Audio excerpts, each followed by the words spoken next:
إن الحمد لله وحده والصلاة والسلام على من لا نبي بعده أما بعد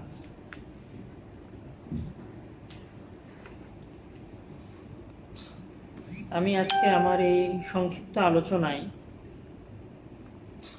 কয়েকটা বিষয়ের দিকে একটু ইশারা করার চেষ্টা করব ইনশাআল্লাহ। ওয়া তাওফীক ইল্লা বিল্লাহ।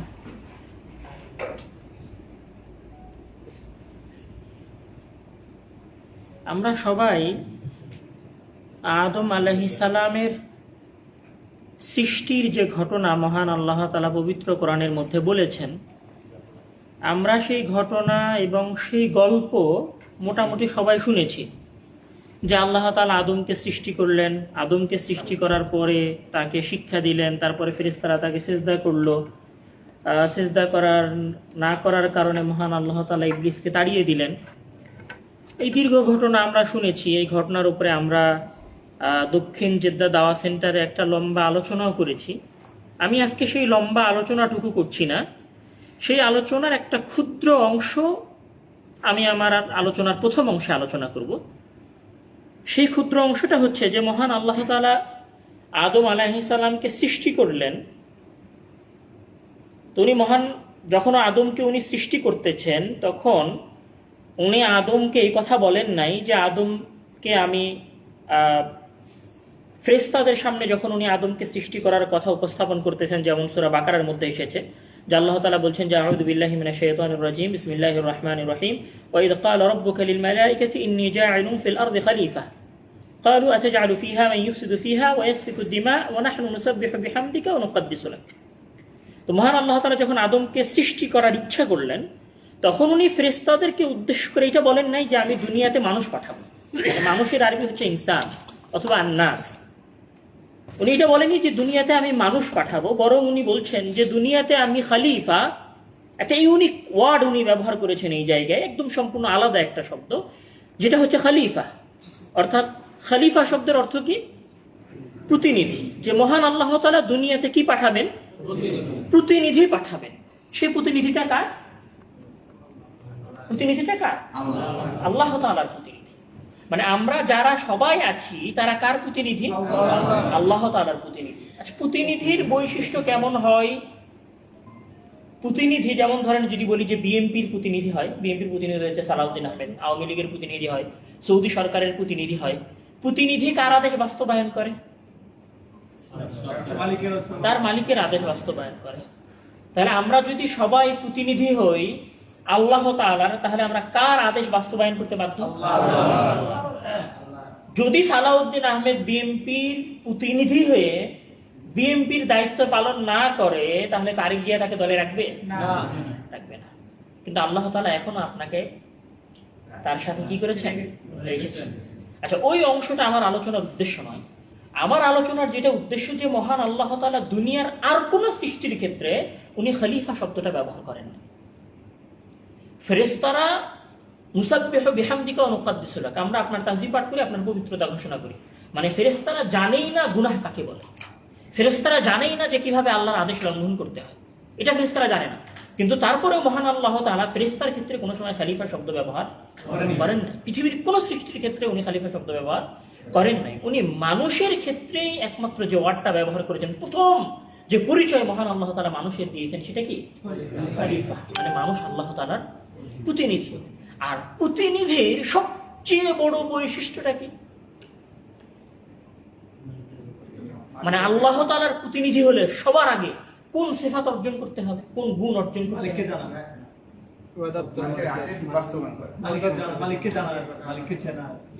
আল্লাহ তাআলা যখন আদমকে খলিফা বানালেন, তখন আল্লাহ তাআলা আদমকে কথা বলে নাই, আদম তুমি পৃথিবীর সর্বশ্রেষ্ঠ সৃষ্টি, আমি তোমাকে জিবরিল আমিনের চাইতে বেশি পাখা দিলাম, তুমি জিবরিল আমিনের চাইতে শক্তিশালী। অথবা এই কথা বলে নাই যে আমি তোমাকে এই পুরো পৃথিবীর যত অর্থ সম্পদ আছে সব তোমাকে দিয়ে দিলাম, তুমি এই পৃথিবীর সবচেয়ে বড় মালদা। অথবা এটা বলে নাই যে পৃথিবীর তুমি সবচেয়ে ক্ষমতাশীল। একথাও মহান আল্লাহ তাআলা বলে নাই। মহান আল্লাহ তাআলা তার খলিফাকে সর্বপ্রথম যে বৈশিষ্ট্য দান করেছেন, সেটা হচ্ছে ওয়াআল্লামা আদামাল আসমা। যে আদমকে আল্লাহ তাআলা এই পৃথিবীর যা কিছু আছে সকল কিছুর জ্ঞান শিক্ষা দিয়েছেন। এখানে দুইটা শব্দ আছে, একটা হচ্ছে যে ওয়াল্লামা শিক্ষা দিলেন আদমকে আল আসমা কুল্লাহা, এখানে আছে আল আসমা। আরবিতে আমরা যখন বলি যে আলহামদুলিল্লাহি রাব্বিল আলামিন, তখন আলহামদুলিল্লাহি রাব্বিল আলামিন আয়াতের অর্থ কি? সকল প্রশংসা। এই যে সকল প্রশংসা, এই সকল শব্দটার আরবি কি বলেন তো? আলহামদু মানে সকল প্রশংসা। তাহলে আল আসমা ওই একই ধরনের আলিফ। তাহলে এখানে আল আসমা শব্দের অর্থ কি? সকল কিছুর জ্ঞান এবং সকল কিছুর নাম। তারপরে আরেকটা শব্দ ব্যবহার করেছেন, মানে আল আসমা বললে এনাফ হয়ে যেত, যে ওয়াল্লামা আদম আল আসমা, শুধু যদি এতটুকু বলতেন যথেষ্ট ছিল। তারপরে মহান আল্লাহ তাআলা আরো একটা ওয়ার্ড ব্যবহার করেছেন, কুল্লাহ। আপনারা কুল্লাহ শব্দের অর্থ জানেন, কুল্লু সেই, সকল কিছু। তো আল্লাহ তাআলা আদম আলাইহিস সালামকে সকল কিছুর জ্ঞান কি করেছেন?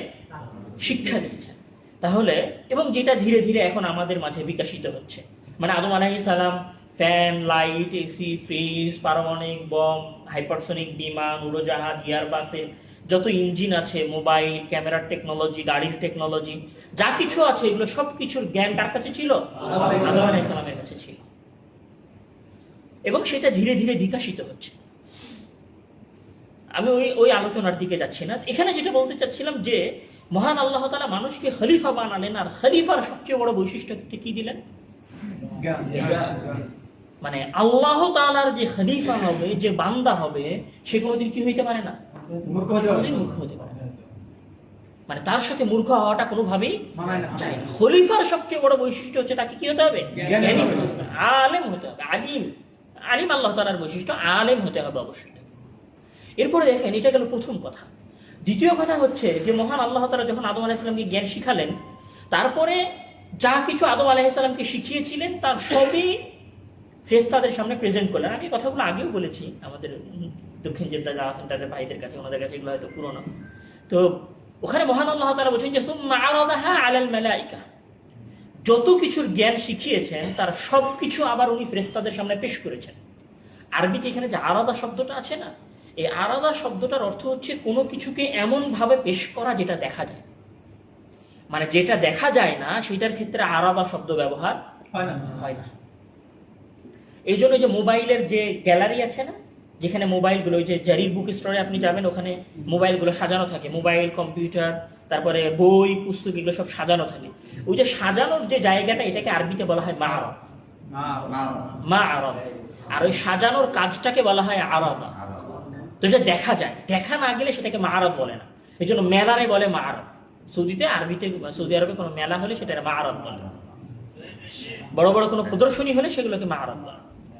তো মহান আল্লাহ তাআলা এখানে যে আরাদা শব্দটা ব্যবহার করেছেন, এটার অর্থ এটা যে আদম আলাইহিস সালামের সামনে সেই দিন সবকিছুই কি গেছে?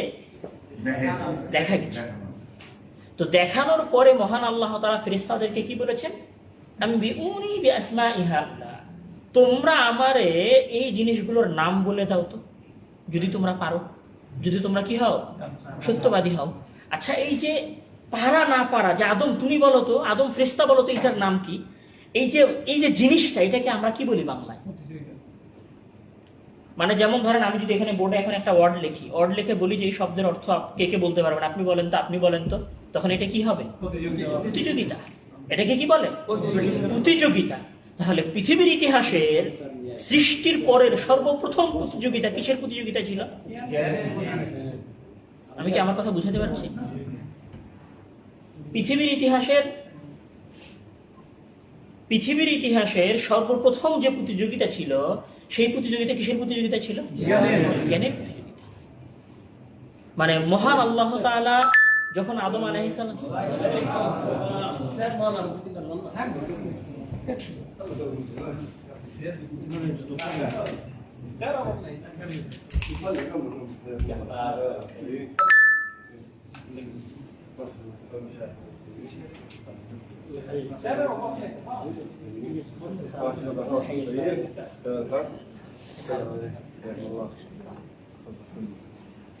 এখানে আদম আলাইহিস সালাম এবং ফেরেশতাদের মাঝে যে প্রতিযোগিতা হলো, সেই প্রতিযোগিতাটা কিসের প্রতিযোগিতা ছিল? জ্ঞানের প্রতিযোগিতা। আর এই জ্ঞানের প্রতিযোগিতার মাধ্যমে মহান আল্লাহ তাআলা আদমকে কিসের চেষ্টা করেছেন? সম্মানিত করার চেষ্টা করেছেন। এবং যখন ফেরেশতারা ওইগুলোর নাম বলতে পারেনি, তখন ফেরেশতাদেরকে উনি কি করতে বলেছেন? আদমের সেজদা করতে বলেছেন। তাহলে পৃথিবীর ইতিহাসে সর্বপ্রথম যে প্রতিযোগিতা অনুষ্ঠিত হয়েছিল সেটা কিসের প্রতিযোগিতা ছিল? জ্ঞানের প্রতিযোগিতা ছিল। এবং পৃথিবীর ইতিহাসে সর্বপ্রথম সম্মানের যে মানদণ্ড ছিল সেটা কিসের মানদণ্ড ছিল? জ্ঞান দিয়ে সম্মানের মানদণ্ড নির্ধারণ করা হয়, যে কে বেশি সম্মানী হবে সেইটা টাকা পয়সা, ধন দৌলত, অর্থ সম্পত্তির উপর নির্ভরশীল নয়। সেটা কিসের উপর নির্ভরশীল? জ্ঞানের উপর নির্ভরশীল। মানে এই উম্মতে মুহাম্মাদি আজকে যে জিনিসের সবচেয়ে বেশি মুহতাজ সেটা হচ্ছে কিসের? জ্ঞানের মুখাপেক্ষী। যেই দিন আপনাদের কাছে জ্ঞান ছিল সেই দিন আপনারা এই পৃথিবী শাসন করেছেন। যেমন আমরা যদি বলি যে এক সময় আব্বাসীয় খেলাফত পুরো পৃথিবী শাসন করেছে, তখন আব্বাসীয় খেলাফতের কাছে সবচেয়ে বেশি জ্ঞান ছিল। তখন সারা পৃথিবীর মানুষ বাগদাদে আসতো জ্ঞান অর্জন করার জন্য, ইলম হাসিলের জন্য। যখন আন্দালুস থেকে আমরা পুরো পৃথিবী শাসন করেছি, তখন আমাদের কাছে মূল কি জিনিস ছিল? জ্ঞান ছিল। সারা পৃথিবী আমাদের কাছে কিসের জন্য গোলাম ছিল? জ্ঞানের জন্য আমাদের গোলাম ছিল। আর আজকে সারা পৃথিবীর মানুষ ইউরোপ, আমেরিকা, লন্ডন, ব্রিটেন এবং ইসরায়েলের গোলাম কেন? তাদের কাছে আজকে জ্ঞান আছে। সবাই কোটি কোটি টাকা দিয়ে সেই জ্ঞানটা কিনতে চায়। তাহলে আমাদেরকে জ্ঞান অর্জনের প্রতিযোগিতায় কি করতে হবে? নামতে হবে। তা আমি এই ক্ষুদ্র অংশের আলোচনায় যেটা আপনাদের কাছে বলতে চাচ্ছি, যে আপনারা তো হয়তো নিজেরা এখন এখানে দিনের সঠিক জ্ঞান অর্জন করতেছেন, সহিহ হাদিসের জ্ঞান অর্জন করতেছেন, কিন্তু আপনাদের যেন ফিউচার মিশন, ভবিষ্যৎ প্ল্যান এটা হয় যে আপনাদের প্রত্যেকটা সন্তান, প্রত্যেক প্রবাসীর সন্তান এক একটা জ্ঞানের বারুদ হবে। এটা আপনাদের পক্ষে সম্ভব। বাংলাদেশের একজন রিক্সাওয়ালা যদি মনে করে যে আমি আমার ছেলের 15,000 টাকা দিয়ে একটা ভালো স্কুলে পড়াবো, এটা পসিবল না। বাংলাদেশের যদি একজন দিনমজুর মনে করে যে আমি আমার সন্তানকে ভালোই মাদ্রাসায় পড়াবো, দিয়ে জ্ঞান অর্জন করাবো, এটা তার জন্য অনেক কঠিন। কিন্তু আপনি যদি মনে করেন যে আপনি আপনার সন্তানকে জ্ঞান অর্জন করাবেন, একজন বড় আলেম বানাবেন, একজন বড় বিপ্লবী বানাবেন, একজন বড় দায়ী বানাবেন, এটা আপনার কাছে সম্ভব। আপনি চিন্তা করেন, আমাদের লক্ষ লক্ষ বাংলাদেশি আছে সৌদিতে। এই লক্ষ বাংলাদেশি না, জাস্ট লক্ষ বাংলাদেশির মধ্যে হাজার বাংলাদেশির সন্তানকে যদি আল্লাহ তাআলা কবুল করে, তো বাংলাদেশে একটা বিপ্লব প্রতিষ্ঠা। সেই বিপ্লব সহিহ হাদিসের বিপ্লব হতে পারে, সেই বিপ্লব মানহাজুস সালাফে সালেহীনের বিপ্লব হতে পারে, সেই বিপ্লব আমাদের ইসলামিক সংস্কৃতির বিপ্লব হতে পারে, সেই বিপ্লব আধিপত্যবাদের যে সংস্কৃতি আছে সেই সংস্কৃতির বিরোধী বিপ্লব হতে পারে। এটা যদি শুধু আপনারা এখানে বসে থেকে চান, তাহলে এই বিপ্লব আপনারা এখানে বসে থেকে দেশে প্রতিষ্ঠা করতে পারবেন। এজন্য আমার আজকের সংক্ষিপ্ত আলোচনার প্রথম নাসিহা আপনাদের কাছে, যে আপনারা নিজেরা জ্ঞান অর্জন করেন এবং আপনাদের সন্তানদেরকে জ্ঞান অর্জন করান। আল্লাহ তাআলা আপনাদেরকে সেই তৌফিক দান করুন। আমার আজকের আলোচনার দ্বিতীয় অংশ হচ্ছে যে উম্মতে মুহাম্মাদির অনেক বৈশিষ্ট্য আছে, তার অনেক সিফাতে আল্লাহ তাআলা তাকে বৈশিষ্ট্য মণ্ডিত করেছেন। তার মধ্যে উম্মতে মুহাম্মাদির যেটা একদম পিওর কোর বৈশিষ্ট্য, সেটা হচ্ছে যে উম্মতে মুহাম্মাদের দাওয়াতি কাজে ব্যস্ত থাকবে। মহান আল্লাহ তাআলা বলেন যে কুনতুম খায়রা উম্মাতিন উখরিজাত লিন-নাস তা'মুরুনা বিল মা'রুফি ওয়া তানহাউনা আনিল মুনকার। যে উম্মতে মুহাম্মাদি কুনতুম খায়রা উম্মাতিন উখরিজাত লিন-নাস, তোমরা সর্বোত্তম, উখরিজাত লিন-নাস, তোমাদেরকে বের করা হয়েছে মানুষকে সৎ কাজ এবং ভালো কাজে উপদেশ দেওয়ার জন্য। তাহলে আপনারা যে সবচেয়ে ভালো উম্মত, সবচেয়ে দামি উম্মত, সবচেয়ে কল্যাণকর উম্মত মহান আল্লাহ তাআলার কাছে, এটা কেন? যে আপনারা মানুষকে কি করবেন? দাওয়াত দিবেন। আপনাকে ফতোয়া দিতে হবে না, আপনি ফতোয়া দেওয়ার জিম্মেদারি আপনার নাই, কিন্তু আপনি মানুষকে কিসের কথা বলতে পারেন? ভালো কাজের কথা বলতে পারেন। মহান আল্লাহ তাআলা রাসূল সাল্লাল্লাহু আলাইহি ওয়াসাল্লামকে উদ্দেশ্য করে বলছেন যে কুল হাদিহি সাবিলি আদউ ইলাল্লাহি আলা বাসীরাতিন আনা ওয়া মান ইত্তাবা'আনি। অন্য জায়গায় উনি বলছেন যে উদউ ইলা সাবিলি রাব্বিকা বিল হিকমাতি ওয়াল মাউইদাতিল হাসানাহ। তাহলে উম্মতে মুহাম্মাদির পিওর কোর বৈশিষ্ট্য হচ্ছে যে উম্মতে মুহাম্মাদি কোথাও যদি একজন মুসলিম কোথাও যদি একটা খারাপ কাজ দেখে, তাহলে সে সেটা থেকে বাধা দিবে। কোথাও যদি তার একটা ভালো কাজ করার সুযোগ হয়, তাহলে সেখানে সে ভালো কাজটা করবে। কোথাও যদি একজন মানুষকে সঠিক হাদিস পৌঁছানোর সুযোগ হয়, তাহলে সেটা সে পৌঁছাবে। রাসূল সাল্লাল্লাহু আলাইহি ওয়াসাল্লাম বলেন যে বাল্লিগু আন্নী ওয়ালাউ আয়া, মানে একটা আয়াতও যদি সম্ভব হয় তো সেটা আপনি কি করেন? মানুষকে পৌঁছে দেন। যেই দিন এই উম্মত এই দাওয়াতি কাজ থেকে মুখ ফিরিয়ে নিবে, দাওয়াত দিবে না, সেই দিন এই উম্মত মৃত বলে গণ্য হবে। এই উম্মত টিকেই আছে শুধুমাত্র নাশরুদ দাওয়া, দাওয়াতি কাজের উপর। মানে আপনি একজন এখানকার একজন ক্লিনার, আপনি একজন জাস্ট একজন অফিসের কর্মচারী, আপনি জাস্ট একটা অফিসে একটা চায়ের টি বয়ের কাজ করেন, তার মানে এটা নয় যে দাওয়াতের দায়িত্ব শুধুমাত্র আলেম ওলামা। আপনি একটা ক্যাম্পে আছেন, সেখানে একজন ব্যক্তি ট্যাপ চালু করেছে, সেখান থেকে অনেক জোরে পানি ঝরতেছে, আপনি তারে বলেন যে ভাই একটু আস্তে ধীরে পানি ফেলেন। আপনারা খেতে বসেছেন, একসাথে খেতে বসলে আমাদের দেশে অনেক খাবার নষ্ট হয়, আপনি তারে বলেন যে ভাই খাবারটা নষ্ট করিয়ে না, এটা দাওয়া। এটাই দাওয়া। এই দাওয়াত যতদিন আপনাদের মাঝে আছে ততদিন এই উম্মতে মুহাম্মাদি জীবিত আছে, আর যেই দিন এই দাওয়াত শেষ হয়ে যাবে সেই দিন এই উম্মতে মুহাম্মাদি মারা যাবে। আমি মনে করি যে প্রত্যেক মুসলিমের কোর বৈশিষ্ট্য হচ্ছে যে সে আরেকজনকে দাওয়াত দিবে। আপনাকে রাস্তায় দাঁড়িয়ে দাওয়াত দিতে হবে এটা জরুরি নয়। আপনি যার সাথে উঠা বসা করেন, আপনি যাদের সাথে উঠা বসা করেন তারা সবাই নামাজ পড়ে, তারা সবাই মুসাল্লি, তারা সবাই ডান হাতে খাবার খায়, তারা সবাই খাবারের আগে বিসমিল্লাহ বলে, খাবারের পরে আলহামদুলিল্লাহ বলে, তারা সবাই খাবারের শেষের যে দোয়া আছে সেই দোয়া মুখস্থ আছে তাদের, তারা সবাই 5 ওয়াক্ত সালাতের পরে দোয়া দুরূদ পড়ে আল্লাহ তাআলার উপরে, সালাত শেষ করে উঠে চলে যায়। এরকম অসংখ্য মুসাল্লি আছে আপনাদের আশেপাশে। আপনাকে যে একদম কঠিন দাওয়াতের মাধ্যম গ্রহণ করতে হবে এটা তো জরুরি না। আপনাকে গ্রামে গিয়ে মসজিদে দাঁড়িয়ে বক্তব্য দিতে হবে সবার সামনে, এটা জরুরি না। আপনার ভাই আছে, আপনি আপনার ভাইরে দাওয়াত দেন। আপনার নিজের ভাই আছে না, আপনার নিজের খালাতো ভাই আছে, নিজের মামাতো ভাই আছে, নিজের চাচাতো ভাই আছে, তাদেরকে আপনি দাওয়াত দেন, তাদেরকে আপনি সালাতের জন্য ডাকেন। শ্বশুর বাড়ি গেছেন, একসাথে সব আপনার ওয়াইফের বোনের হাজবেন্ডরা এসেছেন, আপনি একাই সালাতে চলে যাচ্ছেন, আপনি তাদেরকে বলেন ভাই চলেন সালাতেই করতে চাই। এটাই দাওয়া, এটাই আসলুদ দাওয়া, এটাই দাওয়াতের মূল কোর জায়গা। এই যে হাজার হাজার মজলিসের মানুষের আমরা বক্তব্য দিচ্ছি, আপনাদের বক্তব্য দিচ্ছেন, আরো অনেকে বক্তব্য দিচ্ছে, ওইটাতে কয়জন হেদায়েত হয়? পার্সোনাল দাওয়াতে সবচেয়ে বেশি মানুষ হেদায়েত হয়। তা আপনারা পার্সোনাল দাওয়াত দেন, পার্সোনাল দাওয়াতটাকে কোনো সময় কি করিয়েন না, অবহেলা করিয়েন। তো আজকের আমার আলোচনার দ্বিতীয় অংশ হচ্ছে যে আপনারা দাওয়াতি যে কার্যক্রম সেটা অব্যাহত রাখেন, ব্যক্তি কেন্দ্রিক হলেও। তৃতীয় যে বৈশিষ্ট্য, যে আমার উপদেশটা থাকবে, আমি যেটা বলে আমার আলোচনা শেষ করব, সেটা হচ্ছে যে রাসূল সাল্লাল্লাহু আলাইহি ওয়াসাল্লাম মৃত্যুর আগে তার বান্দাদেরকে যে ওসিয়ত বা যে নাসিহাগুলো করেছিলেন, সেই নাসিহাগুলোর একটা নাসিহা ছিল যে তোমরা সালাতের হেফাজত করো। ইন্নাস সালাতা তানহা আনিল ফাহশাই ওয়াল মুনকার। এই যে সালাতের এত গুরুত্ব, রাসূল সাল্লাল্লাহু আলাইহি ওয়াসাল্লাম বলছেন যে আল আহদুল্লাযী বাইনানা ওয়া বাইনাহুম আস-সালাহ, মান তারাকা আস-সালাতা ফাকাদ কাফারা। কোথাও উনি বলছেন যে আউয়ালু মা ইউহাসাবু বিহিল আবদু ইয়াউমাল কিয়ামাতি আস-সালাহ, মানে আমাদের এবং কাফেরদের মাঝে অথবা অন্যদের মাঝে পার্থক্য হচ্ছে কি, যে আমরা সালাত আদায় করি, তারা সালাত আদায় করে না। মানে সালাত আদায় না করাটা কুফরি করার মতো, একদম কাফের না কিন্তু কিসের মতো, কুফরি করার মতো। তো সালাতের এই গুরুত্বটা কেন? সালাতের সবচেয়ে বড় গুরুত্ব এই কারণে যে ইন্নাস সালাতা তানহা আনিল ফাহশাই ওয়াল মুনকার, যে সালাত মানুষকে খারাপ কাজ থেকে কি করতে পারে, বাধা দিতে পারে। আমার মনে হয় না যে অন্য কোনো ইবাদতের বিষয়ে মহান আল্লাহ তাআলা স্পষ্টভাবে বলেছেন যে এই ইবাদত মানুষকে খারাপ কাজ থেকে বাধা দেয়। সালাত মানুষকে খারাপ কাজ থেকে বাধা দেয়, কিন্তু আপনার সালাত কি আপনাকে খারাপ কাজ থেকে বাধা দেয়? বাধা দেয় না। তার কারণ কি? তার সবচেয়ে বড় কারণ হচ্ছে, আমি একদম উদাহরণ দিয়ে বুঝাই। সালাত শব্দের অর্থ কি? মানে সালাতের অর্থটা কি? দোয়া করা। সালাতের অর্থ কি? দোয়া করা। দোয়া করার যদি একদম সাধারণ বাংলা করি তাহলে অর্থ কি হবে? চাওয়া, কারো কাছে চাওয়া। চাওয়াটাই তো দোয়া করা নাকি? আমরা দোয়া করি মানে কি আল্লাহ তাআলার কাছে চাই। এখন কথা হচ্ছে যে আপনি যখন আপনার বন্ধুর কাছে চাইতেছেন তখন আপনি কিভাবে চান? এই আমার পানিটা দে তো, ভাই মোবাইলটা দিন তো, এভাবে চান, তাই না? এটা হচ্ছে আপনার বন্ধুর কাছে চাওয়া।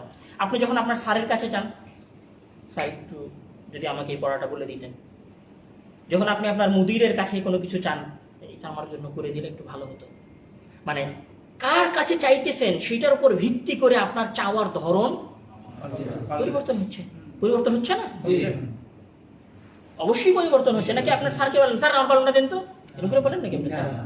এরকম করে বলেন? আচ্ছা, স্তরের সাথে সাথে আপনার চাওয়ার ধরনটা পরিবর্তন হচ্ছে। চাওয়াটা যদি হয় আল্লাহ তাআলার কাছে, তাহলে সেই চাওয়ার ধরন কেমন হওয়া উচিত? এমনই বুঝাতে পারেনি কথা। চাওয়াটা যদি হয় আল্লাহ তাআলার কাছে, তাহলে সেই চাওয়ার ধরন কেমন হওয়া উচিত, কতটা নতুজানো হওয়া উচিত। আপনি যদি আপনার মুদিরের সামনে গিয়ে এইভাবে চান, আমার যদি এই কাজটা করে দেন, দেখেন আমার একটু ভিসার ব্যবস্থাটা করে দেন, একটু 100 রিয়াল বাড়াই দেন আমার এই মাসের ভিতর, কত আকুতি মিনতি করে যে আপনি আপনার বসের মুদিরের কাছে চান। আপনি জাস্ট শুধু এটা কল্পনা করেন যে আপনি চাওয়াটা আল্লাহ তাআলার কাছে চাইতেছেন। সালাতের মধ্যে আপনি আল্লাহ তাআলার কাছে চান নাই? সালাত আপনি শুরু করেছেন আল্লাহু আকবার বলবে, তারপর আপনি কি বলছেন? আল্লাহুম্মা বা'id বাইনি ওয়া বাইনা খাতায়ায়া কামা বা'adta বাইনাল মাশরিকি ওয়াল মাগরিব। হে আল্লাহ, আপনি আমার এবং আমার গুনাহের মাঝে দূরত্ব তৈরি করে দেন, যেমন দূরত্ব আপনি পূর্ব এবং পশ্চিমের মাঝে করেছেন। আপনি চাওয়াটা কিভাবে চাইছেন? আল্লাহ এভাবে চাইছেন, আল্লাহ এভাবে চাইছেন। আপনি যখন সূরা ফাতিহা পড়েছেন, তখন সূরা ফাতিহার মধ্যে আপনি আল্লাহ তাআলার প্রশংসা করেছেন, তারপরে বলেছেন যে আর রহমানির রহিম, যিনি পরম করুণাময় দয়ালু, তারপরে বলেছেন মালিক ইয়াউমিদ্দিন, তিনি বিচার দিবসের মালিক, তারপরে বলেছেন ইয়াকা না'বুদু ওয়া ইয়াকা নাস্তাঈন, আমরা তোমার ইবাদত করি, তোমার কাছে সাহায্য চাই। তারপর আপনি কি চেয়েছেন? ইহদিনাস সিরাতাল মুস্তাকিম। সবচেয়ে বড় নিয়ামত আপনি আল্লাহ তাআলার কাছে চেয়েছেন, কিন্তু কেমন করে চেয়েছেন? আলহামদুলিল্লাহি রাব্বিল আলামিন আর রহমানির রহিম মালিকি ইয়াউমিদ্দিন ইyyaka না'বুদু ওয়া ইyyaka নাস্তাঈন ইহদিনাস সিরাতাল মুস্তাকিম সিরাতাল লাযিনা আন'আমতা আলাইহিম। কখন দোয়া পার হয়ে গেছে আপনি বুঝতে পারেন? এটা চাওয়া না, এটা কি না? চাওয়া না। আপনি যখন শেষ বৈঠকে বসেছেন, তখন আপনি বলছেন যে আল্লাহুম্মা ইন্নী যালামতু নাফসি যুলমান কাসীরা ওয়া লা ইয়াগফিরুদ যুনুবা। আপনি আপনার গুনাহের স্বীকৃতি দিচ্ছেন, আপনি গুনাহের স্বীকৃতি দিচ্ছেন না? আল্লাহুম্মা ইন্নী যালামতু নাফসি, হে আল্লাহ, আমি আমার নিজের উপর জুলুম করেছি, আমার এই জুলুমের গুনাহ কেউ ক্ষমা করতে পারবে না তুমি ছাড়া। এটা আপনার অপরাধের স্বীকৃতি না? স্বীকৃতি দিচ্ছেন না আপনি অপরাধের? আপনি অপরাধের স্বীকৃতি কি আপনি এভাবে দিবেন, আমি অপরাধ করেছি, আমার ক্ষমা করে দেন? এটা আপনার অপরাধের স্বীকৃতি? আপনি তো ওইভাবে অপরাধের স্বীকৃতি দিয়েছেন। আপনি কি ওইভাবে অপরাধের স্বীকৃতি দেননি? বলেন। মানে বিষয়টা হচ্ছে এরকম যে স্যার, আমি আজকে তো আপনার সাথে অনেক বিয়াদবি করেছি, আমারে মাফ করে দিন। স্যার আপনার একটা থাপ্পড় লাগাই দিবে, আপনি কি করে ওরকম করেছেন? মানে কখন ইমাম আমাদের সৌদিতে মাঝে মাঝে যদি একটু দুই সিজদার পরে সালাম ফিরানোর অংশটা যদি একটু লম্বা হয়ে যায়, আমরা বিরক্ত হয়ে যাই, ইমাম সালাম ফিরে না কেন, তাড়াতাড়ি সালাম ফিরান। তাহলে এটা দোয়া না, এটা সলাত না। এই সলাত আপনাকে গুনাহ থেকে বিরত রাখবে না। এই জন্য এই সলাত এখন পর্যন্ত আমাদেরকে গুনাহ থেকে বিরত রাখতে পারে নাই। যেদিন এই সলাত, এই দোয়া, এই চাওয়াটা প্রকৃত চাওয়া হবে এবং আল্লাহকে তার সম্মানের জায়গায় রেখে চাওয়া হবে, সেই দিন আপনি আপনার এই চাওয়ার মাঝে গুনাহ থেকে বাঁচতে পারবেন। তো আজকে আমার সংক্ষিপ্ত এই আলোচনায় 3টা কোর উপদেশ। তার মধ্যে প্রথম উপদেশ হচ্ছে নিজে জ্ঞান অর্জন করেন এবং আপনার সন্তানকে একজন বিদগ্ধ পণ্ডিত বানানোর চেষ্টা করেন। আল্লাহ তাআলা আপনাদেরকে সেই তৌফিক দান। আজকের আলোচনার দ্বিতীয় উপদেশ যে মহান আল্লাহ তাআলা আপনাদেরকে দ্বীনের দাওয়াতি কাজ ব্যক্তিগত পর্যায়ে, যেহেতু আপনারা সামাজিক পর্যায়ে করতে পারতেছেন না, ব্যক্তিগত পর্যায়ে হলেও দাওয়াতি কাজ অব্যাহত রাখেন।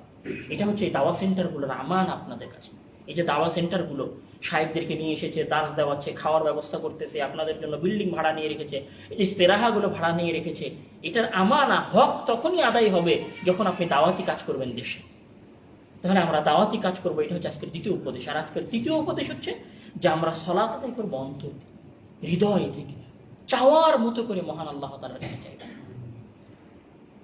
এই দাবি আপনাদের কাছে রেখে এবং মহান আল্লাহ তাআলার কাছে এই তৌফিক কামনা করে আমি আমার সংক্ষিপ্ত আলোচনা শেষ করছি। আল্লাহ আনা মাশকুরুন লিশ-শাইখ আশকুরুল্লাহ আওয়ালান লিনিআমিহি ফাইন্নাল্লাহ أعطاني الفرصة أن أتعلم العلم وأعلم الناس. والله هذه نعمة عظيمة. كانت هذه نعمة عظيمة لي والله. وأنا أشكر بعد ذلك للشيخ ولهذه المركز الدعوية الذي أعطتني هذه الفرصة أن أعلمكم. وأنا أدعو الله أن يجزينا جميعا، أي خاصة أن يجزي الشيخ. والله كان نحن نعلم أي الشيخ يحاول وأيضا يعاني المشاكل كثيرة في هذه الأمور وفي هذا الطريق، فأرجو الله أن يسهل له ويسهل لهذه المراكز الدعوية، أن يسهل لهم أمور الدعوية ويعطيهم جزاء في الدنيا والآخرة. هذه النعمة عظيمة، الدعوة والخدمة لها والمحاولة لها نعمة عظيمة والله. هذه الفرصة ما أعطى الله لكل أحد. قال النبي صلى الله عليه وسلم من يريد الله به خيرا يفقهه في الدين. من أراد الله به خيرا يعطيه هذا الشيء. فأشكر الله وأشكر الشيخ وأدعو إلى الله لهم أن يجزيه الله خيرا. واحد، الله يجزاك خير. بارك الله فيك. الله يكرم، الله يكرمك، الله يكتب